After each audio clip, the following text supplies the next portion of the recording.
বীৰৰ দৰে গৃহলৈ আদৰিলে শদিয়াৰ প্ৰাক্তন সেনা জোৱানক। দৃশ্যত এয়া কোনো ৰাজনৈতিক নেতাৰ বা জনপ্ৰিয় অভিনেতা বা চেলিব্ৰিটিৰ কোনো শোভাযাত্ৰা বুলি আপুনি নাভাবিব, যদিও এয়া এক দেশৰ প্ৰকৃত হিৰো। ভাৰতীয় সেনাবাহিনীৰ জোৱানৰ অৱসৰ গ্ৰহণ কৰাৰ পিছত নিজ জন্মভূমি গাঁওখনলৈ গাঁৱৰ আপোন ৰাইজে আদৰাৰ এক অনন্য দৃশ্য। খুব ভাল লাগিছে, হয় হয় হয় সগৌৰৱে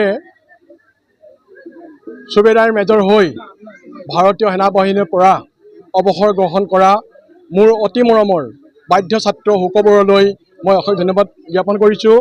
আৰু আমি যি ধৰণে ভাবিছিলোঁ, মানে ল'ৰালি কালৰ পৰা তেওঁৰ স্বভাৱ চৰিত্ৰ ভাল আছিল, তেওঁৰ সৎ সাহস আছিল, সেই মানসেৰে 1987 চনৰ 26 জুন তাৰিখ 97 চনৰ 26 জুন তাৰিখে ভাৰতীয় সেনাবাহিনীত যোগদান কৰি সগৌৰৱে সেই দিনা 31 জানুৱাৰী 2025 তাৰিখে অৱসৰ গ্ৰহণ কৰিলে। এই শদিয়াৰ ভিতৰতে এক আদৰ্শনীয় পদক্ষেপ হৈ উঠিছে যে এই হ'ল শদিয়াবাসীৰ কাৰণে এটা উদাহৰণ যে শুক বৰুৱাই তেওঁ সুবেদাৰ মেজৰ হিচাপে, যাক কোৱা হয় নন অফিচিয়েল হিচাপে তেওঁ চিপাহীৰ পৰা যে সুবেদাৰ মেজৰ দখল কৰিব পাৰিলে, ই সঁচাই আমাৰ কাৰণে গৌৰৱৰ। আৰু আমাৰ গাঁওবাসীৰ উঠি অহা যুৱকসকলক তেওঁ উদ্দেশ্য এই যে তেওঁলোকৰ এই শুক বৰুৱাৰ দৰে তেওঁ অনুপ্ৰাণিত হৈ তেওঁলোকে পঢ়াৰ প্ৰতি তেওঁ ইতিমধ্যে কৈছে যে খেলা ধূলা থাকিলে সকলো দিশত স্বাস্থ্য ভাল থকাৰ উপৰিও নিজকে এটা স্বাৱলম্বী গঢ়ি তুলিবৰ কাৰণে তেওঁ উপযুক্ত মানৱ হিচাপে গঢ় দিয়াত আৰু দেশৰ সেৱা কৰি দেশলৈ গাঁৱলৈ নিজৰ বাসভূমিলৈ তেওঁ গৌৰৱ কৰি আনিব পৰাটো এই স্বাভাৱিক।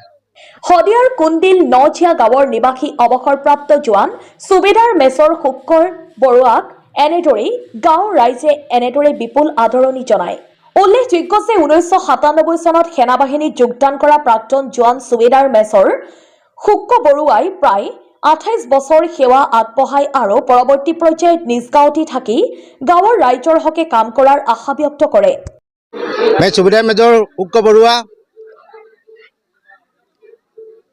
पहले तो NDTV का समूह कर्मकर्तालय मेरा अशेष धन्यवाद और जय हिंद। मैं 1997 इंडियन आर्मीत जॉइन কৰিছিলোঁ। আজি तकरीबान 28 বছৰ ভাৰতীয় সেনাৰ লগত থাকি আজি আপোন গাঁওখনলৈ ঘূৰি আহিছোঁ। ভাল লাগিছে, মোৰ নথৈ আনন্দিত লাগিছে আৰু উপস্থিত ছবি ৰাইজক মোৰ ফালৰ পৰা বহুত বহুত ধন্যবাদ থাকিল। Thank you. ডুমডুমাৰ পৰা ৰূপম বৰুৱাৰ ৰিপৰ্ট, PNT অসম।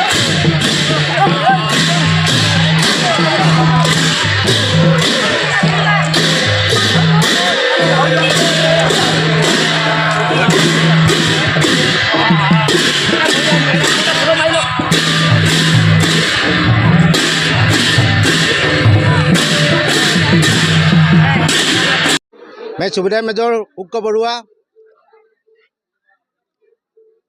पहले तो NDTV का समूह कर्मकर्तालय मेरा अशेष धन्यवाद और जय हिंद। मैं 1997 इंडियन आर्मीत जॉइन কৰিছিলোঁ। আজি तकरीबान 28 বছৰ ভাৰতীয় সেনাৰ লগত থাকি আজি আপোন গাঁওখনলৈ ঘূৰি আহিছোঁ। ভাল লাগিছে, মোৰ নথৈ আনন্দিত লাগিছে আৰু উপস্থিত ছবি ৰাইজক মোৰ ফালৰ পৰা বহুত বহুত ধন্যবাদ থাকিল। Thank U.